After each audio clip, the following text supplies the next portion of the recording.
Hi. Hi, Moni. Hi. How are you? I'm doing good. How are you? Pretty good. Not quite 10 out of 10, but pretty good. Who are you? Who am I? I'm Brendon Kinch. Why you have this sexy voice? My mum gave it to me. Uh-huh. It's hereditary. And it's basically the only thing I have. Where are you from? I am from New Zealand, the land of the long white cloud. That's actually... Do you know the Māori name that most people don't know is Aotearoa, which means the land of the long white cloud, because it used to be covered entirely with like temperate rainforest. Yeah, and then the humans showed up and cut most of it down. So now it just rains all the time. Oh, for me, it's the land of fucking ships. Yeah, that is true. Somebody out there is doing that. More than somebody, I imagine. I mean, I don't have any experience personally with that, but I'm sure that if you've got 5 million people and 40 million sheep, then you know somewhere along the lines, the line between sheep and Homo sapien kind of blurs, and then I'm just happy that like they can't make like hybrid babies. How crazy would that be? I don't think across species you can make babies. No, you can't. I think you can't across species, but you can within the same genus. So like that's why dogs can make babies with wolves, because they belong to the same genus. Species, it's still possible. But on the other hand, yeah, because humans and chimps don't belong to the same genus. Okay. But we can, so we can't make babies. But Neanderthals and humans belong to the same genus. Neanderthals, they're like ancient form of human. They're like... Okay, but they don't exist anymore. No. So there's no chance they can make babies. Well, no, we did. And okay. Asians and Europeans, we have like up to 4% of our DNA is from the Neanderthals because we fucked. Oh. Yeah, we did, yeah. And also some other types of humans. So that's possible. So like me right now, I'm not like fully Homo sapien. I've got different DNA from different other humans. And I imagine you do as well. The only ones who don't are sub-Saharan Africans because they never left Africa. Uh-huh. Yeah. So enough of Yeah. very informative, and is that why you is that how you were brought to Germany? No, I got that from a YouTube video I watched a few days ago. But what brought me to Germany was there was this computer game called Civilization, and it has like it's from like 1992. So I started playing it when I was like 6 in 1996, and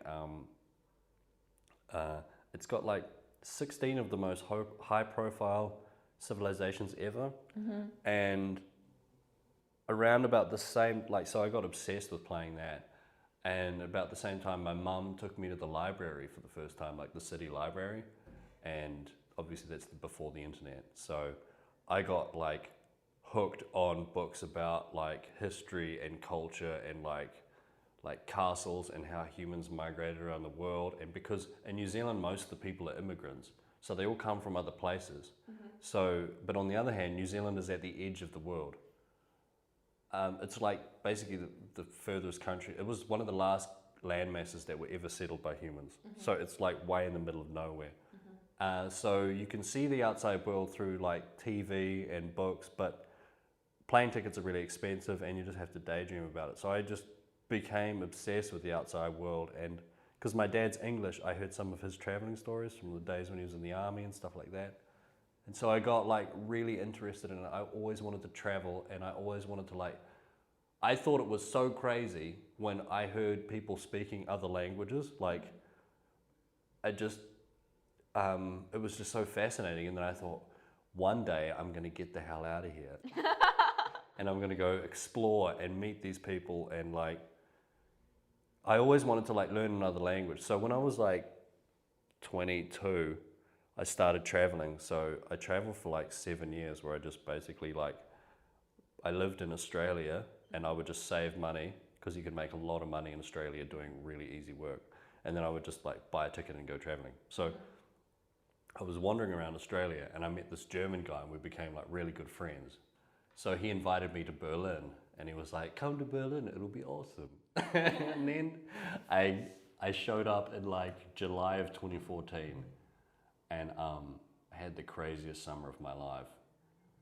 Like lots of, I'll admit, like people won't be surprised by this, but like a lot of hedonism and debauchery, just some of the most crazy fun I've ever had. Kind of like that level of fun that can kill you if you're not careful. You know, like you can have too much fun and like wind up dead or something. Yeah, so things, we were all friends and we all looked after each other, but like it was so much partying, my God.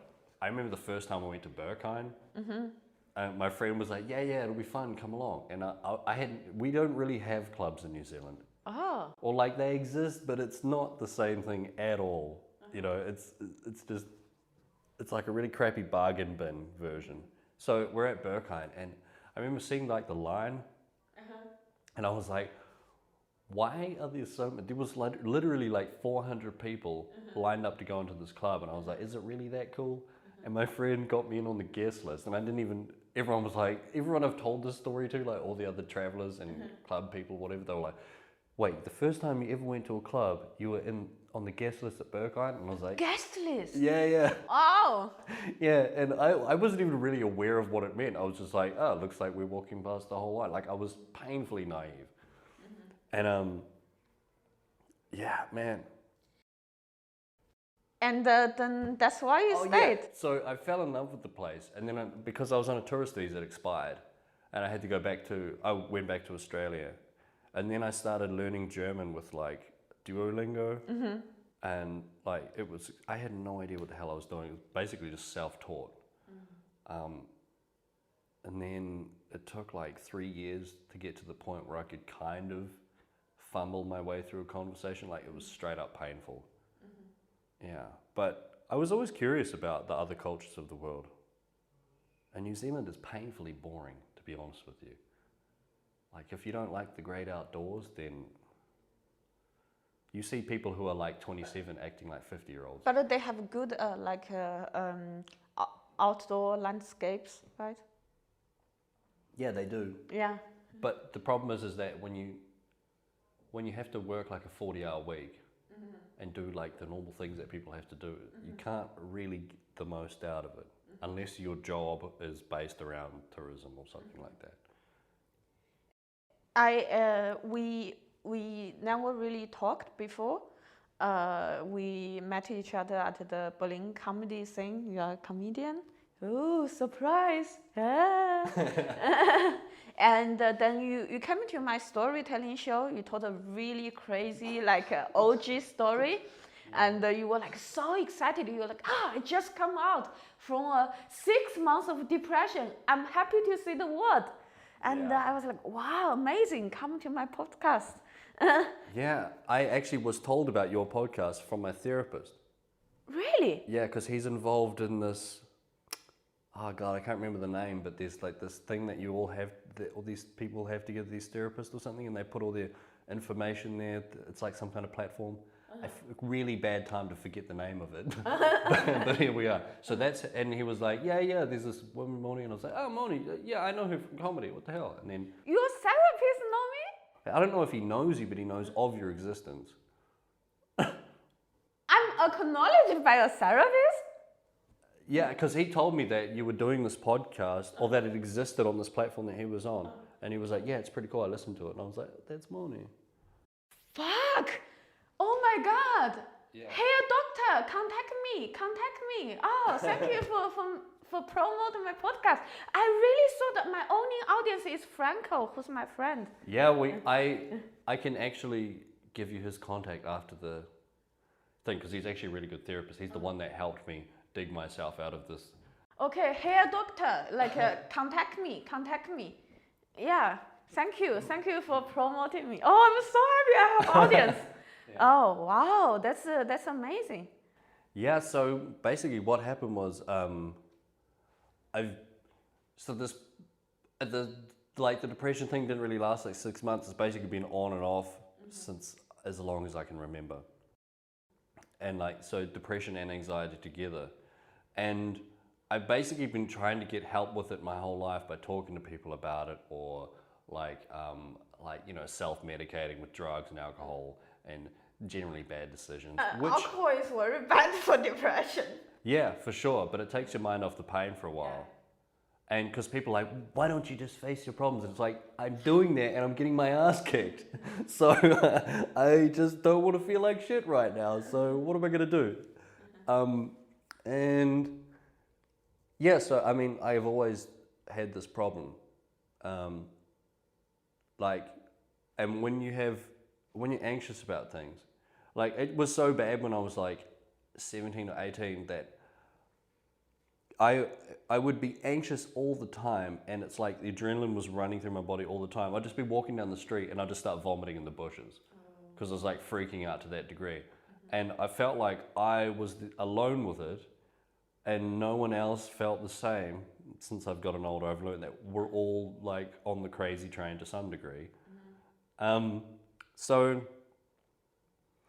then in my mid-20s, it got to the point where I was like, if I can't fix this, I'm going to go play in traffic or something, because I don't want to live like this anymore. Because the problem with it is that when you're anxious about everything, like all you're left with in life is like all the shitty parts, because when you get something good in your life, you're like, wow, this is cool. And then you think, how about tomorrow? It would be a shame if something would have happened to it, and then I wouldn't have it anymore, and then I'd feel bad about that. And then when you have something bad in your life, you're like, wow, how much worse can this get?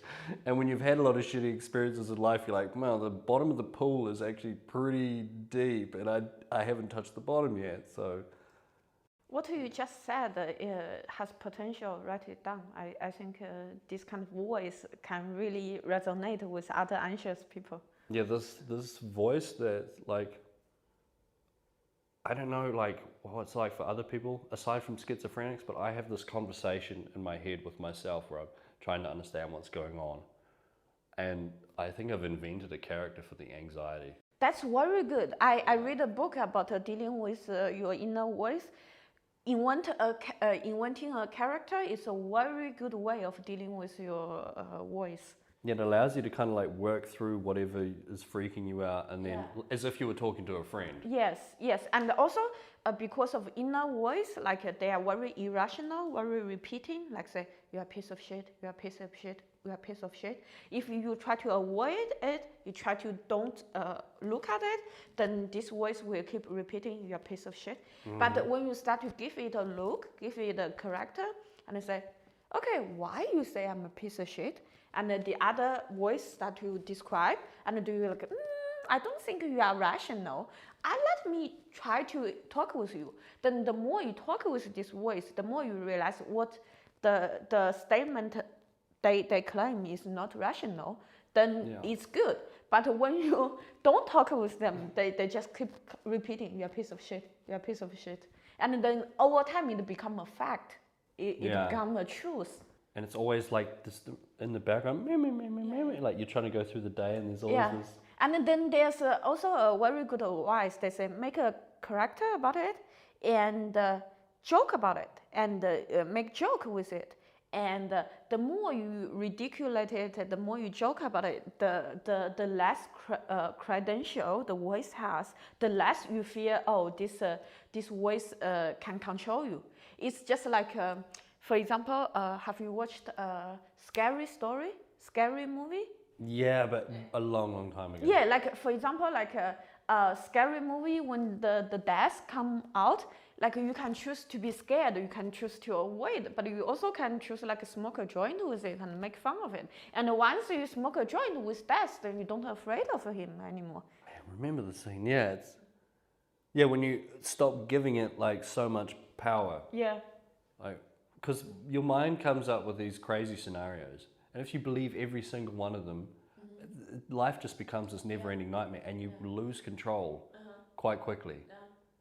And I found, like, I would have these conversations with myself, but before I learned this technique, I would just feel like shit all the time, and I'd be really nervous about everything, and I'd worry about everything, and I wouldn't want to like do anything that could possibly rock the boat in my life. Because I'm like, it would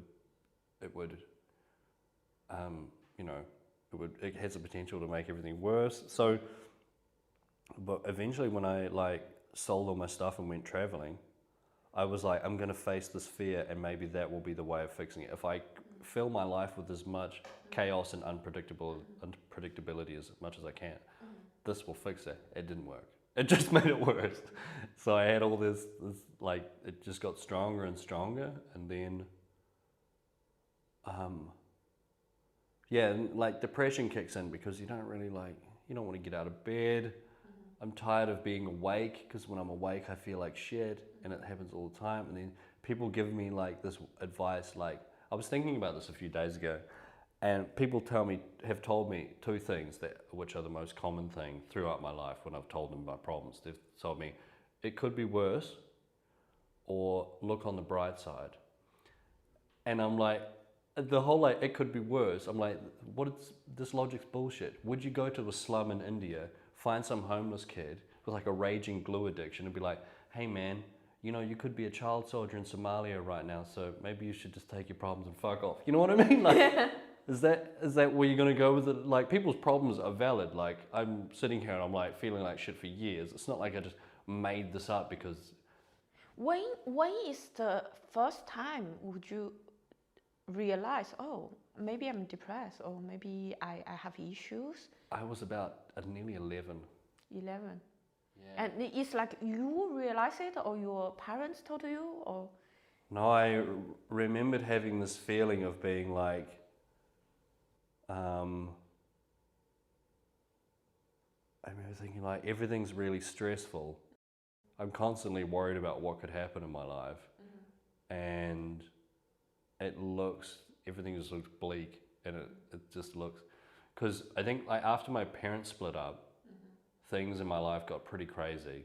I won't go into detail, but when you're a kid and you're like dealing with that, and you don't really have the skills to deal with it, and no one's really helping you, because most of the time people like didn't know I had a problem. It was actually, I had this maths test when I was in primary school, the last year of primary school, which is elementary school. And I remember I failed this test really badly because I had no idea what the hell long division was. And we were multiplying fractions. And I was like, I don't know what the hell I'm doing. And I failed this test really bad. And one of the teachers was like, I just think you're not trying hard enough. And I was like, if I wasn't trying hard enough, I probably would have got like 50 or 60%, but I got like 14%. So, what the hell if you're so smart, like, and I found a lot of the authority figures were also like kind of, most of them were just really incompetent. Like, they didn't realize I had a problem, even though it was really obvious. And I just felt like I was alone with it, and that was pretty depressing. How is the mental health situation culture there in New Zealand? Do people talk about it? Do people go to see therapists normal? And like, for example, in school, do teachers care about your mental health and your family? Do they think it's something they need to help you? Well, I think so. When I was a kid in the 90s, there was the change from this. We used to have like the mentality of like harden up, like just grow some balls and get over it, because the previous generations went through crazy shit, like 2 world wars, depression, the Vietnam War, like all sorts of craziness, and they got through that by just like hanging on and going to work every day and just getting it done. So that was the mentality. And then that started to change when the New Zealand government noticed that they had a massive problem with youth suicide, and particularly a lot of young men, like not even just suicide, but like really self-destructive behavior, like, you know, like gang behavior, petty crime, drink and drugs, drunk driving was a big one, knife crime, shit like that. So the government realized they had a pretty big problem, and then they started this this media campaign where they got famous rugby players. Like, rugby is like our sport, and they got all these like famous rugby players to be like, you know, it's okay to seek help and blah blah blah. But still, if I was to say to somebody, oh yeah, I'm going to see a therapist, it would be on the same level as I'm an alcoholic and I punched my wife last night. It would be like one of those, holy shit man, you've got a problem, people would probably freak out. But Do you mean it was then or still now? well, when I left, it was like 10 years ago, so that was the attitude then. And yeah, there's a lot of people like that still now. Like those habits or those thought patterns don't really change unless people want them to. Because I was never one of those, oh, harden up, you'll be okay type people. I was always like, shit, I've got a problem. If I don't fix this, it's going to destroy my life and destroy my relationships with me. And when is the time you start to associate yourself with the word depression? This is the interesting thing, because I realized I had a problem quite young, but I didn't actually realize it was depression until much later, until probably just like 2 years ago or something. But anxiety, I could recognize that from, probably like my late teens. Like when you're walking down the street and you just randomly vomit in a bush because you're like nervous. Wow. Then you realize that this is a problem. But depression, I always felt depressed, but I to me, like, to be honest, there's a point where it actually feels normal. You don't really, like, you wake, it's like, I've always felt like this. This is just life. And it seems crazy now, but at the time, I didn't even realize that it was anything abnormal in terms of the depression department. I totally can resonate with it. I had a big depression three years ago, knocked me out of work for 1 year. And I went to therapist. She asked me, why are you depressed? I said, oh, because my dating life was bad. And then I went there, over years, I realized, oh, it's actually, dating is just the tip on the iceberg. Yeah. I realized I was depressed since I have the memories. Yeah. And I just didn't know. Yeah, when it feels normal, it's like, it's just normal. It's amazing what you can kind of just adapt to and get through every day without really thinking behind. And with, in New Zealand, now or in the past, would people ever say, oh, I'm depressed? I never heard anybody say it. And I had friends who had raging drug problems, or people that were kicked out of home really young by their parents. And one guy who nearly committed suicide, he was at the planning stage. But no one ever said dude, Brendon, man, I'm depressed. I don't remember that happening once. Wow. This is shocking to know, because growing up, I always thought New Zealand is a very developed country. It's like Switzerland in my mind. Everyone has a good protection. This is really shocking to know. Yeah, New Zealand, I've talked to a lot of New Zealanders about life in New Zealand, and there's a lot of things that we agree on, but there's also a lot of things that, depending on your socio-economic level, you're going to have a very different experience. Say if you were raised poor, really poor in New Zealand, then it's like everywhere else, really poor in the States, crime, drug addiction, broken homes, that's pretty universal. The level of governmental corruption is pretty low because we have a low population, so it's harder to hide your corruption.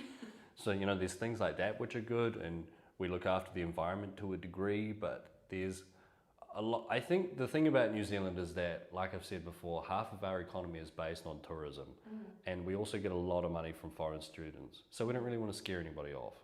But the reality of the situation when you actually live there is a low to middle income earning family.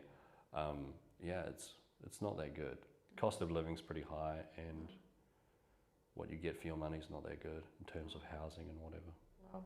So when you have mental issues, is there for example, health care to cover you, for you to get through treatment? If you can prove that you're disabled, you get what they call the sickness benefit, which is just welfare. So if you can't work, the government pays you money, but you have to really prove it. Okay. So if you're in a mental institution, then yeah, you're good. Or if you're on medication and you're recovering at home or whatever because you had an episode or something, then yeah, it'll be okay. But if you're just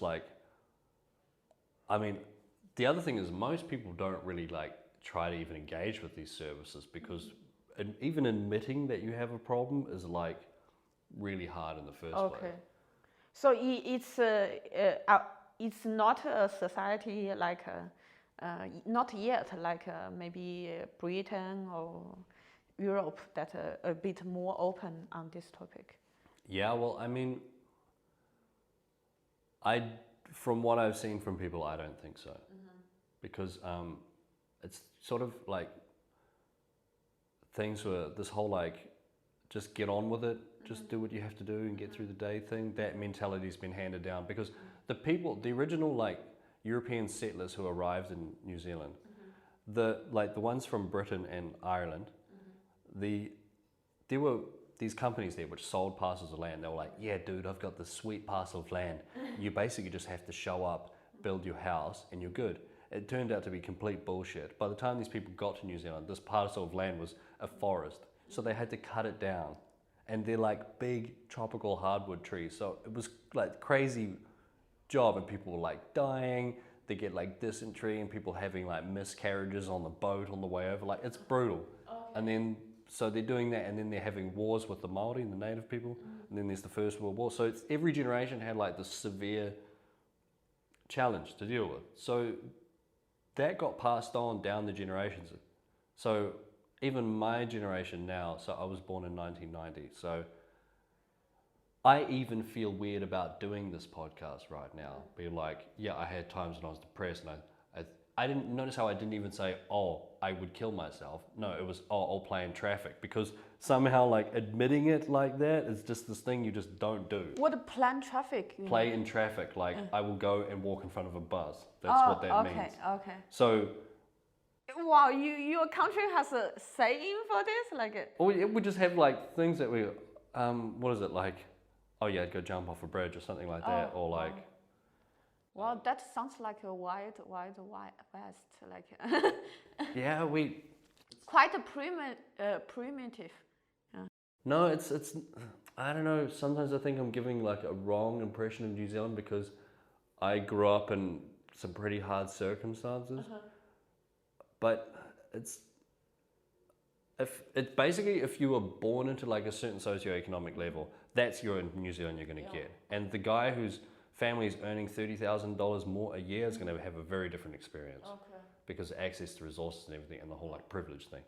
But so what I'm saying is about like even admitting that you have a problem. Like I would feel really weird about it, but maybe it's different now because the generation that came after me, the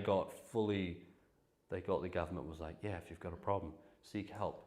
It's it's not too late to ask for help. And there's like, there's this crisis line phone number and the hotline if you're going to kill yourself and stuff like that. So maybe it's different now, but. So over the years, with your anxiety issue, did you get any help? Were you, how did you survive?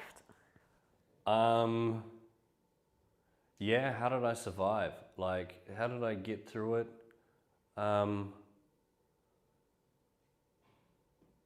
I always believed that it would get better. I always thought, I'm going to fix this.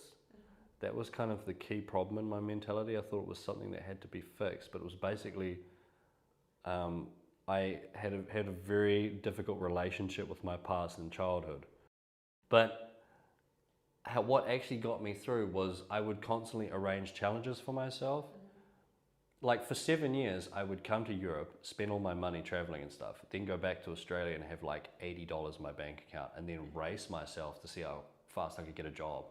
So I would get a job sometimes in like 2 days or a day and a half or something. So you live like on the edge, like there's no tomorrow. Yeah, and I felt like I didn't really have anything to lose. So I didn't have like some kind of job or like a house or anything. So I didn't have anything to lose, and I just went exploring. I was like, I'll just go exploring because any kind of major commitment to life is far too terrifying. So that's, I think, how I got through it. And I always had really good, like once I came to Germany, I had friends who really tried to help me. Like they talked me through things, or Actually, the best time was in 2016. Me and some friends went to Madagascar, and I had like, not like a meltdown, but I had this pretty crazy anxiety. We're in this town called Morondava, which is like on the coast, and I have this fear of deep water because I had like a few like near drowning episodes when I was a kid, and I don't like deep water. Swimming pools are okay, but like rivers and lakes and beaches, no. So, and I was like, we're at the beach, and I was embarrassed about being anxious about getting in the water. And most of the time I just spent by myself, like reading or whatever, and then my friends were like, what's wrong, man? Like, why don't you want to come in the water? And I was like, this is kind of stupid, but I'm straight up terrified of the water. And there's a big list of things that I'm terrified of. And they were like, you know, because for a lot of people, when you're anxious all the time, it's really annoying for them. So you kind of like try to hide it, or you're ashamed of it, because no one wants to hear that shit 24/7. Yeah. So, and my friends were like, look, we love you anyway. Yeah, you have like your problems, but to us, it's, you know, it can be annoying at times. That's really nice. Yeah, and then at that moment I was like, okay, like, and then they walked me through this meditation we were doing, where I finally developed a technique to talk myself down from being anxious. And then I felt like I could finally get back control. Well, get control, because I don't think I really ever had control. So like for the first time in my life, I could get control over this problem. And then, so that's when I was 26. So that was like 5 years ago. And that, once I had that small little victory, that's when it started to, like, I never let go of that. Like, even in the shittiest times, I was like, okay, I did it once. So I had this time, so things are going to change. I think it's like a tunnel. It's like before you break through, it's all dark. But once, as long as you see the sunlight, then you will have the faith that no matter how dark it is, like as long as you walk on it, eventually you will see sunlight again. Yeah, like hope. And like the shitty times can't last forever. Like if you have a really rainy day and it's like raining the whole day, and I think like, there's no way that there's enough water up there for this to carry on forever. So when I'm having a really shitty day, I'm like, yeah, okay, today sucks, just go to bed, and tomorrow will be better, because this level of shittiness can't be maintained consistently. Like, it can't possibly maintain this. So, and things kind of go in an up and down kind of way. And often I just get to the point where I'd worry myself into circles, where I'd get to the point where I was like, wow, all of a sudden I don't care. And I have this strangely freeing, euphoric moment where I'll be like lying in bed being like, what the fuck, I don't even care anymore, this doesn't scare me. And I was thinking like, this is probably a sign that I definitely need help. But actually how it happened was I found, okay, so first of all, like I found this therapist in like January 2020. And I just went to this room with him, we talked, sat there just complaining about all of my bullshit. And then he didn't really give me any strategies or anything to work with, and I just kind of I was like, I just paid €40 for that. I feel worse now. I should have just smoked a joint and like drank like 5 beers, and I probably would have felt better. You know, like why didn't I? And then so that went on for a while, but the dude was trying to help, but it just wasn't a good match. And you know, they say with therapists you should shop around, because there's a wide variety of approaches. And then so the COVID lockdown happened, and that got really bad. It was just so depressing and annoying. I was like getting some momentum in comedy, like doing shows pretty frequently, and I wanted to start my own open mic. And just as I was looking at venues, like I had no idea what the hell I was doing. I don't know how you start your own open mic. I was just gonna like crash course my way through it. And then the lockdown happened. And I was just like, oh Jesus, like all the things that made life worth living all of a sudden weren't there, and I was just left with my bullshit. Yeah, and then I started getting depressed, and then toward the end of the summer, I had like one really bad week of being anxious, and my friend was like, look, I don't know how to help you with this. This is pretty extreme. You have to have another try at finding a therapist, otherwise this isn't going to improve. It's going to get worse. And then so I was actually at this, when there was a relaxation in the lockdown during the summer, I was at a friend's birthday, and he was pretty wasted. He'd been like, you know, like getting wrecked for a number of days. And I was talking to a friend of mine, and I was telling her about some of the experiences I've had in my life, and I was like, explained to her, I was like, it's so interesting the level of variety of things that scare people and other things that don't scare other people. I was explaining to her, I was like, a few years ago when I was traveling, we were drinking one night, and this guy pulled out a knife and threatened to stab me to death, like this really long knife. Where was it? This was in Australia. Oh. And I wasn't really that scared or worried. You were like, yeah, finally. I was like, thanks, man, you're doing all the hard work for me. Now my parents won't have to wonder what happened. You know, what could we have done for him? Yeah. And so he pulled out this knife and he was going to stab me. And I wasn't that terrified. We resolved the situation, but the point is that this situation didn't freak me out that much. Then I had other situations where, like, there was a guy in the street and he was like screaming at this woman, and I told him to like fuck off. This was like over near Gurley here in Berlin. And he was like threatening to kill me, like, I'm going to cut your head off and stuff like this. And I wasn't worried then as well. Like, for a lot of people that would be a pretty extreme trauma, those two things. And then just as I was telling you the story, we went back into the flat, and one of my friends, the guy who'd been getting wasted for a couple of days, fell over and hit his head. He just blacked out because because he just needed to go to bed basically. And he hit his head. And I walked over to him, I picked his legs up and put them on the chair so that the blood would go back into his brain, because he like blacked out because he stood up really quickly. And he woke up and he was all like, his face was pale, his lips were blue, and we put like ice behind his neck and blah, blah, blah. And we kind of like brought him back. And then we went and sat outside again. I was like, see, that situation that just happened there, like our friend could have got like a terrible brain injury. That didn't really frighten me. But for example, if I was to get like, I don't know, like a letter from one of like the arms here in Berlin, these bureaucratic letters that I can't really read, I like see the letter and it's like Finanzamt or like blah, blah, blah Amt, and I'm like, oh my God. And I start like, I can feel the adrenaline running, like I'm like someone's about to fight me or something. What should have been happening in all these other situations but didn't. So I was like, why am I freaking out right now? This is just, you know, you read the letter and it's like, we are writing this letter to tell you something you already know. And that's basically it.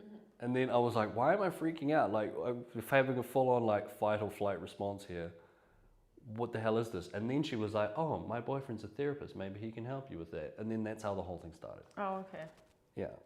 And, but these weird situations, like, everybody is so individually different. I knew a guy who had bipolar disorder. One day he was really excited about making bagels for breakfast, but he bought the wrong bag of bagels. So instead of getting 2 4-packs, he bought 1 6-pack, and there were 4 of us. And he was like, no, but you're supposed to have 2 each. You're supposed to have 2 bagels each. Like, this isn't right. We can't allow this. It started like freaking out. He was like, went outside and was like sitting on the porch, just like sitting there, like crying, lit a cigarette, and was like, what the fuck? And I was like, holy shit. Yeah. But then you talk to other things. Yeah, it was crazy. But you talk to him about other things and he's like, yeah, it doesn't bother me. Or he would even accuse you of being a pussy for being scared. It's like, nah, dude, come on. Who was the guy crying over the bagels 2 weeks ago? But that's the thing. There's no like, it's not linear. Things affect people, and human beings are so complex that anything can be a trigger. I think it's good that you hang out with people also have some sort of issues, because then you understand each other, because he cries over bagel and you cries over letters. When dealing with totally mentally healthy people, sometimes it's frustrating, because they were like, hey, why are you in bed? Just get up. Yes, yeah. Just cheer up. Don't waste your time. Don't waste your time for depressed. Don't worry about it. It'll be fine. Yeah. Yeah. Oh my God, this used to drive me crazy. So they don't understand. It's not about the reality. It's not about the situation. It's about how your brain is wired, how you react to the situation, and you cannot explain that. Yeah. And you know it's irrational sometimes. Yeah, most of the time it is irrational. I've had moments where I've been thinking like, this is like the 95% of things I've ever worried about that won't actually happen, but it feels real. When you're having like an anxious episode, your brain starts telling you all kinds of bullshit that's really convincing. And you start like believing it, and then you start acting on it. How do you, when or how did you realize, oh, what your brain is telling you is not the reality? Did you make the distinguish like from day one, or it took you some time to realize actually this is just anxiety and it's not the reality? Sometimes I can make the distinction, then other times, like a month ago, I had an anxious episode. My brain tricked me, and I fucking believed it. And I went going. Believe the what? It's kind of stupid, but it was basically about like this, like just residency bureaucratic bullshit. And I was like in the middle of the lockdown still, and I was like been wrestling with this whole, wow, there's no COVID in New Zealand. I could just go home because this sucks. And then, what was it? It was something about like my residency thing. And I was like, I didn't think I would, like I have an interview in like a year. And I was like, oh, I don't think it'll satisfy the requirements. Maybe I should just go home now. And then instead of getting like declined for the thing. And then it was just this like, it just ran around and around in my head. And then there's a point where I started like, okay, we need to talk this over. And then I started talking to the voice, because I've been trained to talk to it like it's like a kid that comes crying to you. If you're just like, nah, dude, it's cool, like, yeah, it'll be fine. Then this kid with a broken leg is like, no. And then it starts crying louder and then you start having more craziness in your mind. But yeah, so I started talking myself down. It took like a week, and I eventually got there. But there are other times when I know I'm like, this is clearly bullshit, man. Whatever I'm telling myself right now it's bullshit. Do you write a diary?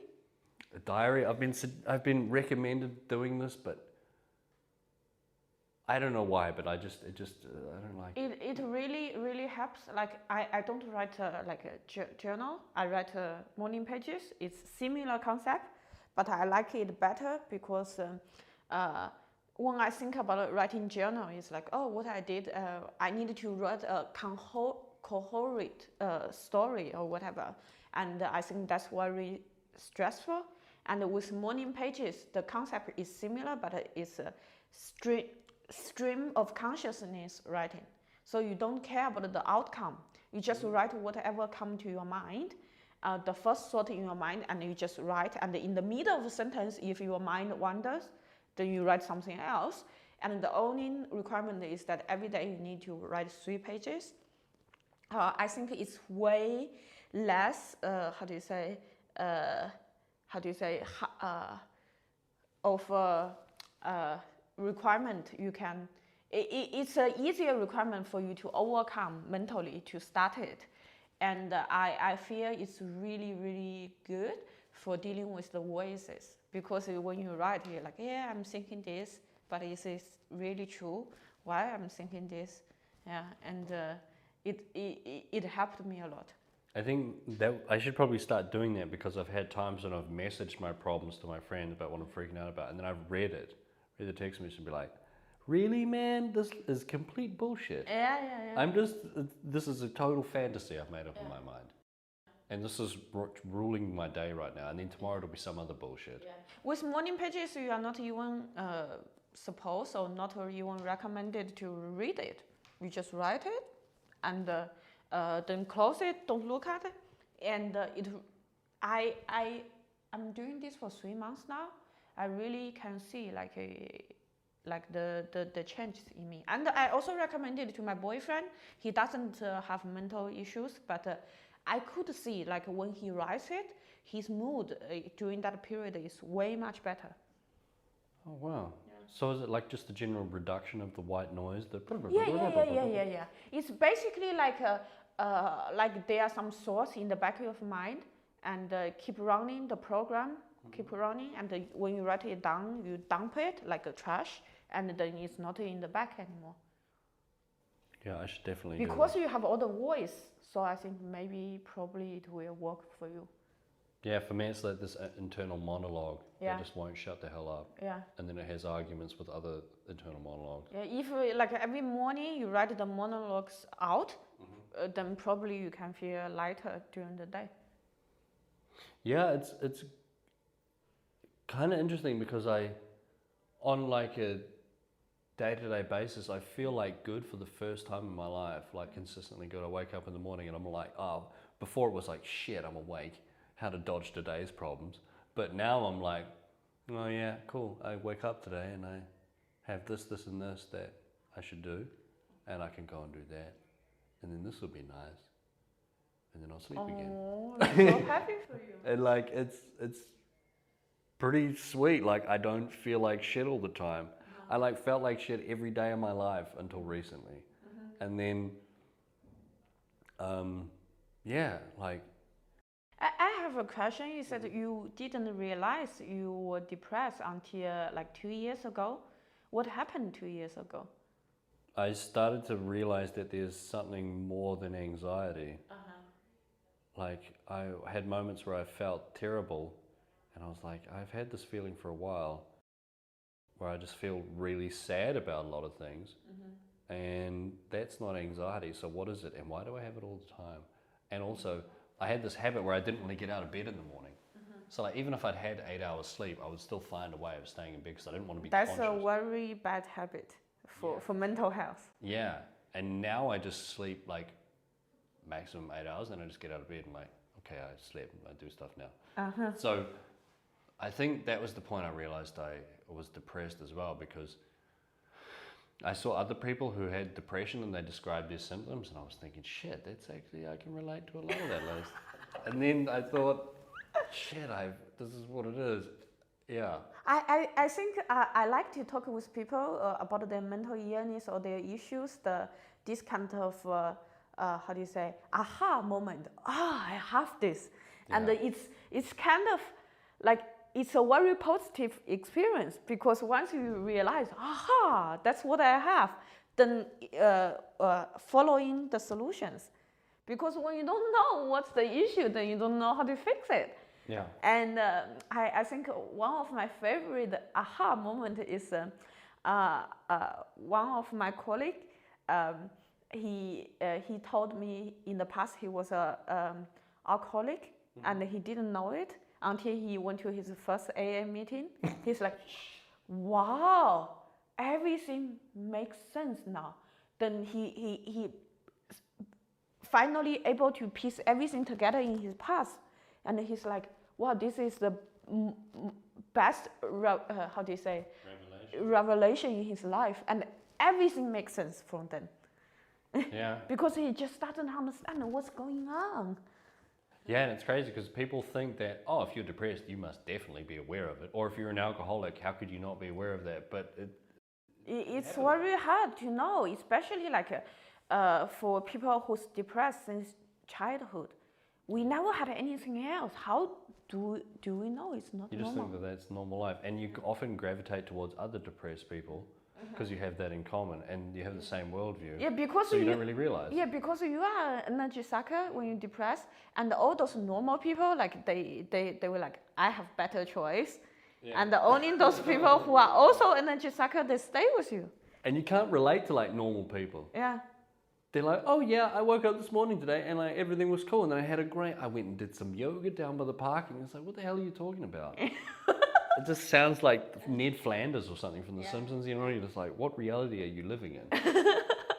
Yeah, but I think if I would tell any, you know, I often watch these mental health videos where they have famous athletes who be like, man, I was depressed as fuck and I was doing cocaine and banging hookers and stuff. A lot of Did those. you pay for the hookers? I never had sex with a hooker.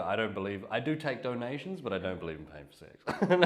But did you pay for the prostitutes? No, that's not what I'm saying is that there's always those famous athletes who list their intense dysfunctions, and they're like, oh, I was so depressed, I was doing cocaine, and there was like hookers and crazy, bad decisions all around.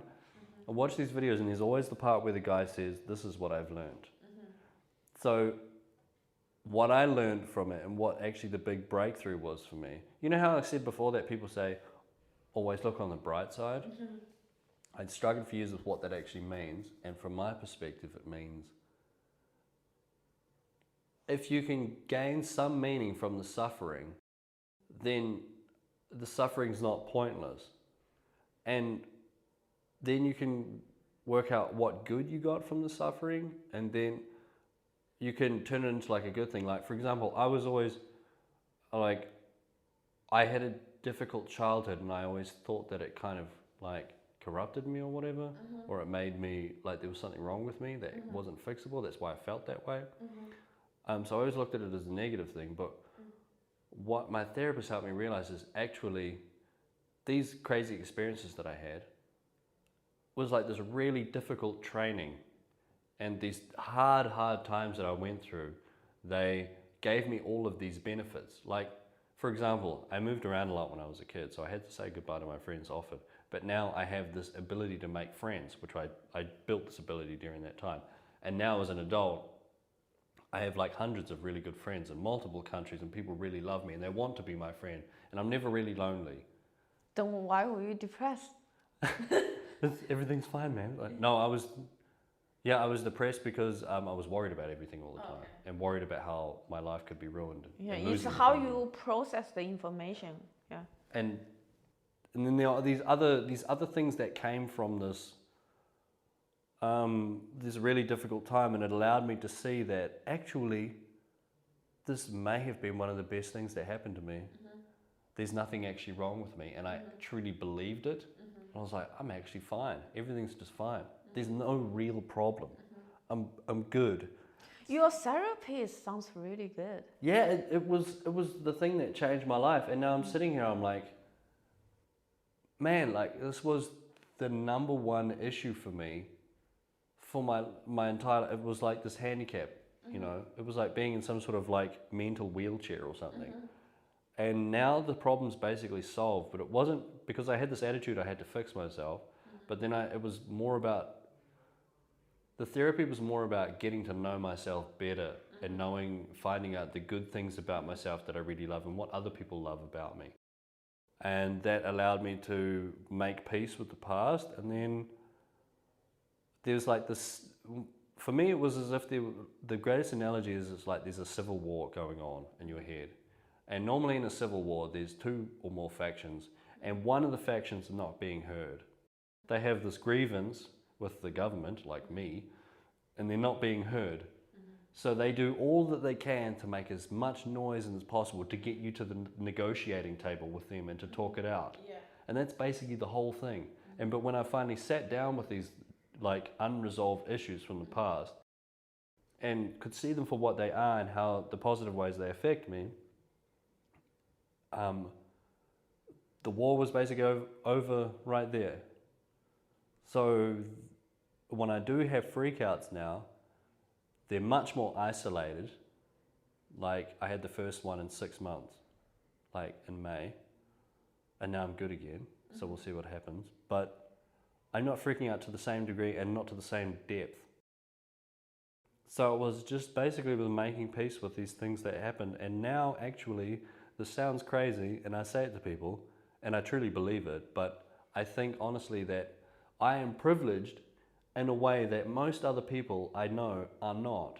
And I'm privileged because I've been through all this crazy shit, and I have all these lessons. Like if I have a friend who's having a hard time mentally, I can be like, well, I've played that level. You know, you want to like, I can tell you this and this, and I can help people. But also I know deep down inside that I've been through like extended periods of shitty times, to say the least.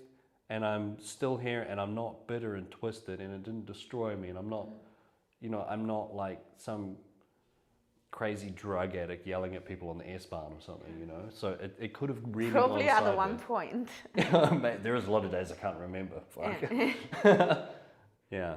So that would be, to be in a position where I'm at peace with it. I often wondered if I would ever have this day. I always thought things would get better, but I didn't. I am so impressed. You made a really good progress, like just 6 months. You are really doing great. Well, this is the thing. I try to tell my therapist, I'm like, dude, you should take some credit for this because this is crazy. And he's like, nah, you did all the work. And I was like, I've been doing all the work for like 30 years, man, and I had no improvement. I think you really have the how do you say, drive, really want to get out of it, and with a little bit of help you made progress like super fast. The alternative is basically like a slow suicide, because you get to the point where, and I've seen what happens to other people who are in this position, and it's not good. Yeah. And yeah, the therapist gave me like the tools, and he talked me through like therapy for some traumatic events that happened and kind of resolved them. But he was kind of like, if you're walking through this dark forest, he was kind of the guide leading me along and telling me what I needed to do. And I basically just followed the instructions. And it worked. So I was like, all right, fuck it. You're the expert. Let's just tell me what I need to do.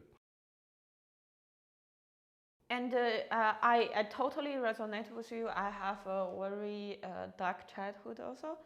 And since I started to do comedy, especially since I started to do storytelling, I realized they are all my treasures. Like they are all like gold mine I can dig and then tell different stories. And I think it's how do you say, it's asset so valuable that most people can just, even they have money, they cannot have it. For example, the other day I was watching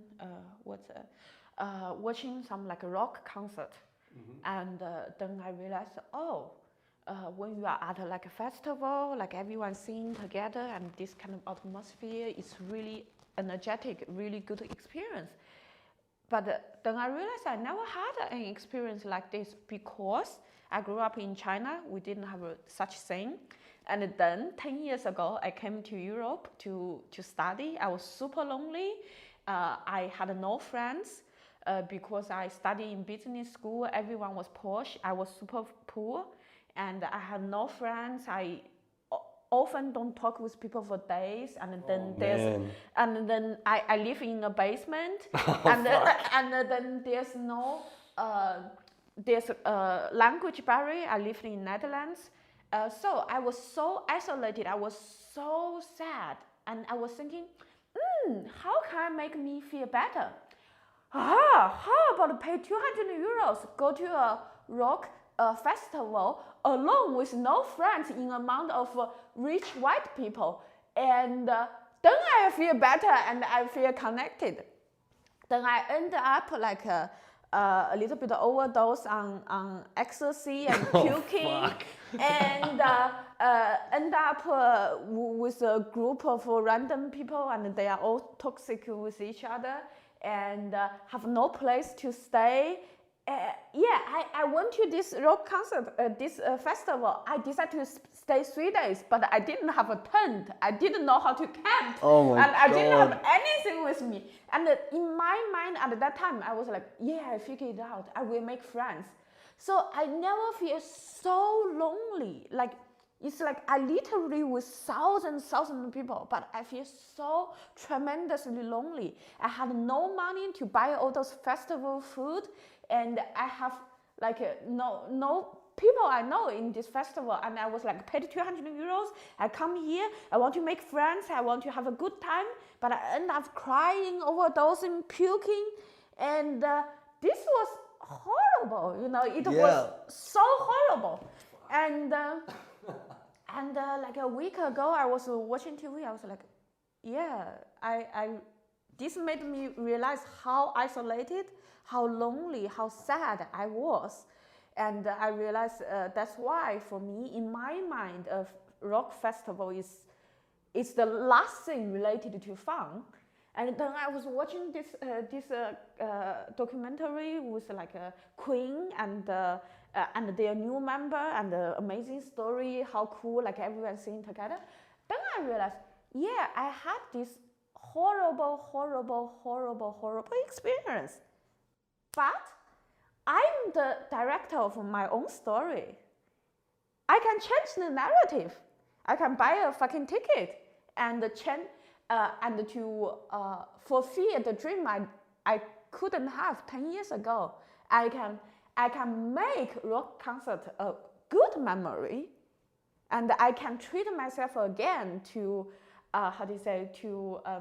erase this put this sadness chapter about the rock concert in the past by treating myself and giving myself a good experience. I can invite my friend and to go to a good concert and where I'm surrounded by people who love me and feel the connection. And that was not the end of the story. And in order to make a good story, you need contrast. Like for normal people, they can get to a high. Oh, I went to this amazing rock concert with my friends. I had the best time of my life. But how high it can go? Unless I have something like so low, and then the two things together, that's a great story. Yeah, yeah. My God, I can only imagine how much that must have sucked. Yeah. Jesus. But yeah, so if you go there, if you basically like have round 2 and you like come back and like defeat this demon or whatever, and you kind of overlay that experience onto the shitty time, and then I realized as a storyteller, just have all those shitty stories in the past. It's just a great beginning of a great story, because when it sunk to that low, then you tell them a climax, the contract. Great. Yeah, and it's like the ultimate crisis point when you're like, for example, I'm at a festival, I don't know anyone, I'm overdosing on ecstasy and I'm puking, and this is like, I came at it, Jesus Christ, that's so, it sounds bad, but like that is tragic. So when you're watching that, that's like when Simba's dad dies in The Lion King, you know, like when Mufasa dies, and you're like, shit, this is fucked up, hopefully it comes back. But I think, like, for me, the story of the mental illness story, how it went like, really shit, and then like, wow, I feel good again, life seems like it's worth living, and I believe it now. Yeah. So this, I look back on a lot of the stories that I have, a lot of them I don't really tell, because some people like, you know, they're like, oh my God, are you okay? And I'm like, I don't want you to feel bad for me, I just want you to understand it, because part of it's funny or it's got a good lesson or whatever, but I don't like the, oh my God, Brendon, are you okay? I think the point of this kind of story is that you shouldn't tell it yet, because lots of stories, like they are only the beginning, they didn't end. You need to, like, you are the own director of your own movie. You need to wait a bit, make a redemption or make a peace with it, and learn something or have a great experience to contrast it, and then tell it to your friends. They will be first crying, then will be then they wouldn't feel bad hearing it. Yeah, and I guess if you don't have like the resolution part at the end, they're just going to be sitting there crying and be like, so is that the end? And you're like, well, you know, yeah, I guess so. So I think it's nice, like now I slowly rediscover lots of memories, because when it's very painful, you kind of put it in a box, you just forget it, and slowly I rediscover them and try to think, okay, I have this memory, how can I make it a great story? What a resolution I should do, and to make it amazing. Yeah,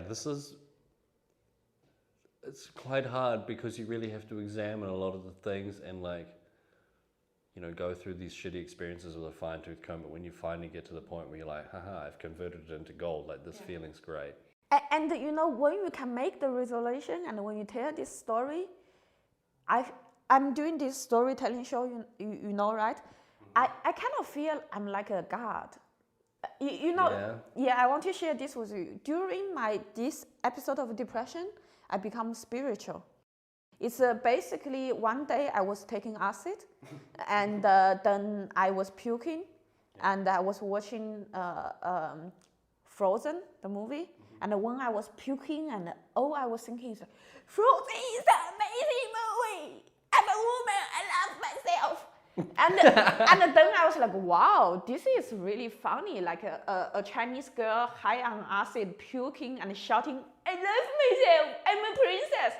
This is funny. Then I realized, oh my God, no matter what happens to me in life, like sad thing, like depressed thing happen in my life doesn't mean I need to feel depressed. I'm the own narrator. How do you? Narrator of my own story. So I have these comedy skills. I can make it funny. Then when it's funny, when I use the raw material of life, produce some jokes, then I don't feel sad. I don't feel depressed. I feel, oh, this is a great experience. I had jokes.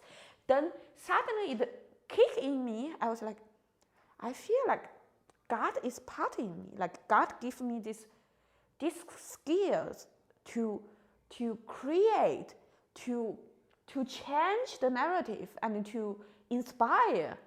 And I just feel the connection suddenly. And since then, the connection never left me. And with storytelling, I feel I'm kind of like God. God is in me. And when I tell a story, I'm just playing with people's emotions.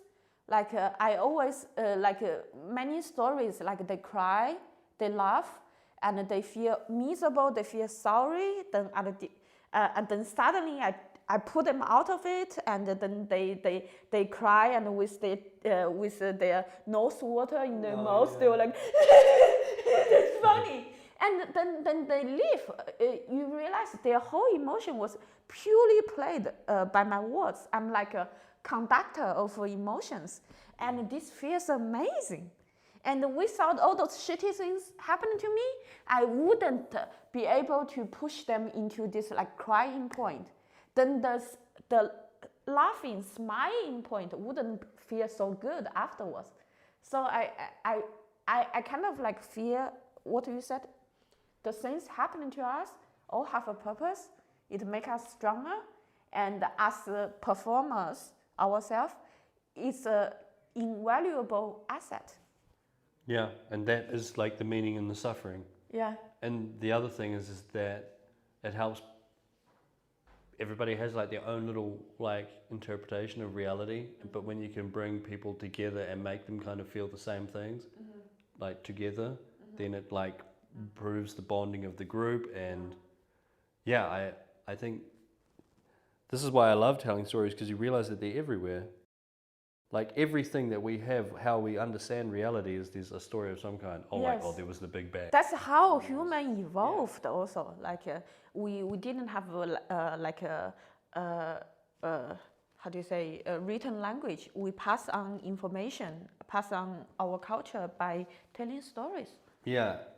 And being like, yeah, man, I feel the way you do. You're not alone in this. And one thing I've noticed is that humans, we hate to be alone, especially in our thoughts. When I found out that other people were having like anxiety and stuff, I thought like, man, it sucks for you that you feel that way. But on the other hand, at least I'm not alone with this shit. Yeah.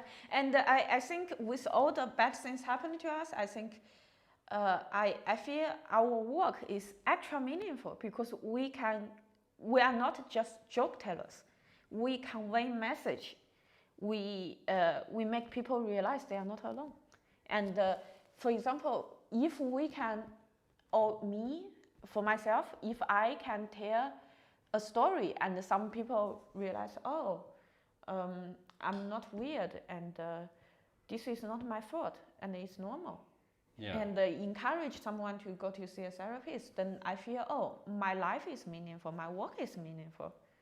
Actually, I did. I only have 15 episodes of the podcast so far. I already know that because of this project, some comedians, they are motivated to deal with some trauma in their past, and they for 20 years they couldn't process, and they start to talk with people involved. They start to talk with their parents, and I feel, wow, that's the meaning of my work and my life, and this is amazing. Yeah, for real. Like when you asked me if I would like to do this, I thought, yeah, this would be a really wholesome, good, helpful thing to do for people, because I imagine, like, for years people were telling me, like, dude, go to therapy, man. Yeah. And like I just didn't do it. And then eventually I was convinced because things got really bad. But I think there's a lot of people out there right now who are having is it bad enough to go to therapy debate. Should I go to therapy? Oh, I don't know, but I guess if we have more episodes like this and more people talking, because I don't know how I appear to people. I don't know if I appear to be this guy who's, normally when I'm doing comedy, I'm like 4 beers deep and I smoke cigarettes and the things I talk about, I've been told they're pretty crazy. But so I don't know if I appear to be a guy who has his shit together, but I would like to think that I'm reasonably sensible about a lot of things. So if I'm saying, oh, just give therapy a try, maybe it would help somebody. And how did you start to do comedy? To do what? To do comedy. Oh shit. So this happened in 2016. So this friend, this German guy that I met in Australia, when I first came to Berlin, I was just here for the summer of awesome times. And then in 2016, I had a working holiday visa. And I developed this kind of like an inferiority complex because everybody around me was like a photographer, a musician, a dancer or a model or a DJ or this or that. And I was like, shit, I don't really have any skills. Like, what do I do? And a friend of mine was like, every time we're chilling, I'm always cracking up. Like, he's always laughing at something I say. At parties, I'm always telling stories, blah, blah, blah. And it was just something that I've always done. I've always been just this big shit talker. And through all the jobs I've had, I've always just been like the funny guy. Not like a class clown, but like kind of just making fun of things. And he was like, you know, you should really try stand-up comedy. And I was like, wow, no way, man. That looks crazy. And then it took about 3 or 4 months. And I was all right, you've convinced me, fuck it. And so I signed up at Cosmic Comedy. And Darmander was like, all right, man, you got 5 minutes. And I told the story about how the first time, you know, here in the east of Germany, they have the FKK, like the people being naked. Me and my friend and his girlfriend, we're all really close, right?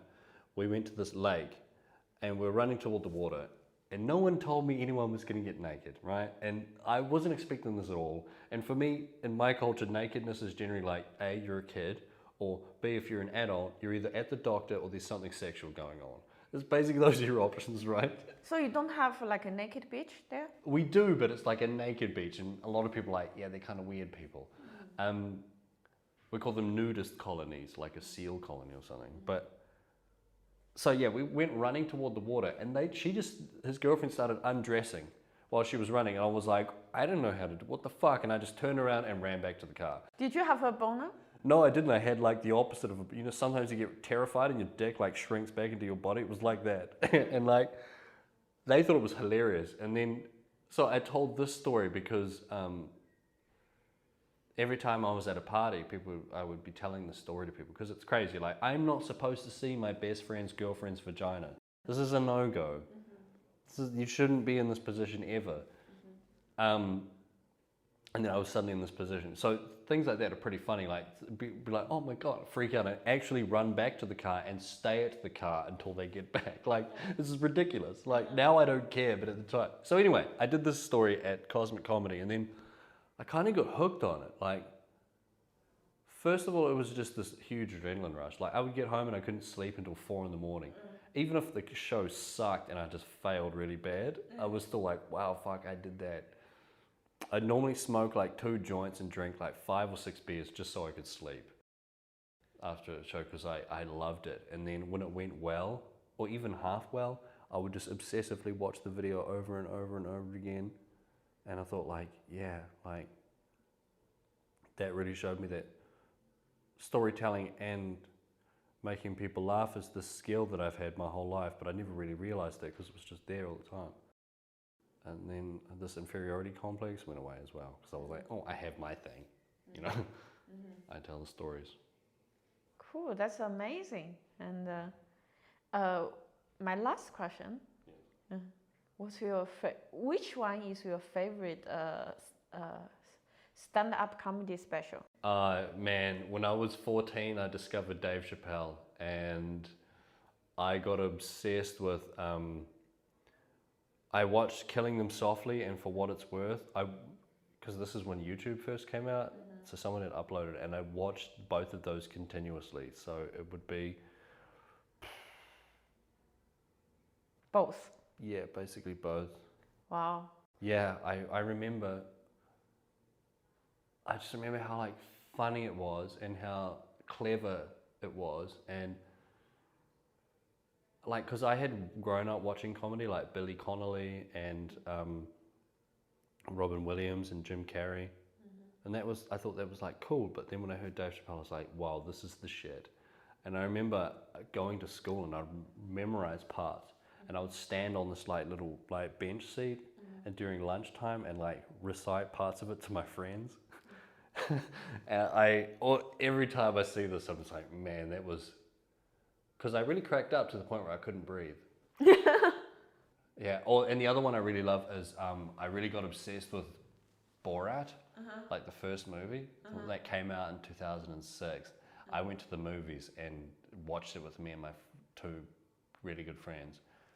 I spent the whole movie just cracking up, and then I started watching it. I watch it like once a year, sometimes twice, and I know the whole script. So he's like walking through, and I'm just like doing like the, you know, I love this. There's so many scenes where I was like, this is like the time when he goes to the antique shop and he slips over, just starts knocking over all that shit, and then he tries to pay with like money and like pubic hair, and the dude's just like, what the fuck is this?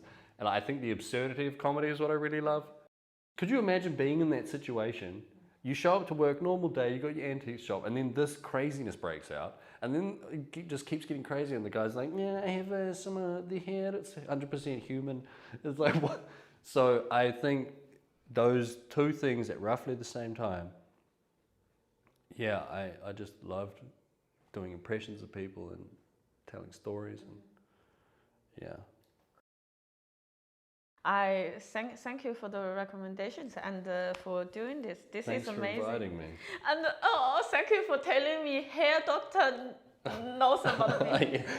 I'm gonna text him because I think you guys would get along pretty well, and yeah, it was so weird because I was like, oh, that's Moni, and he was like, oh, you know Moni, and I was like, yeah, from the comedy. Fuck. It's crazy. It's a So small how he like introduced you? Okay, this was like 6 months ago, but he was like, oh, this name of this platform, it's complicated. Dot tire or something? No, it's complicated. That's the name. Oh, okay. And he was like, I have a profile on It's Complicated or something, where people can get help with mental health services. Then there's some sort of connection between that and your podcast. Maybe he recommended it at the same time. He was like, these are two things you could maybe use. Wow, that's amazing, because 6 months ago I will have like 1-2 episodes. Yeah, maybe it was somewhere between like 3 and 6 months ago. And is there some sort of platform that this podcast gets uploaded to? Maybe, like it gets uploaded to many places. Okay, because I remember in the conversation there's some connection between the platform he was using and the one that this is, like there's something in common, but I can't remember. Okay. Yeah. Cool. But Herr I'll tell him. Doctor, danke, vielen Dank. Recommend me to more people. Thank you, danke. He's Dutch, but I'm sure he'll understand. Okay. I'm sorry. It's the same word in Dutch. It's the same word in Dutch. Dutch food sucks. I'm sorry, I Herr think it's Doctor. dankje or something in Dutch. I don't know. Dutch is just crazy English. Cool. Let's say goodbye to our audience. Bye. Bye bye. Have fun. Have fun. Do you have anything to say to them? Yeah, drinking and drugs are not the answer. They'll help you for a little while, but you'll probably go to therapy. Yeah. Stay alive, stay healthy. Also you, Herr Doctor. Bye bye. Bye.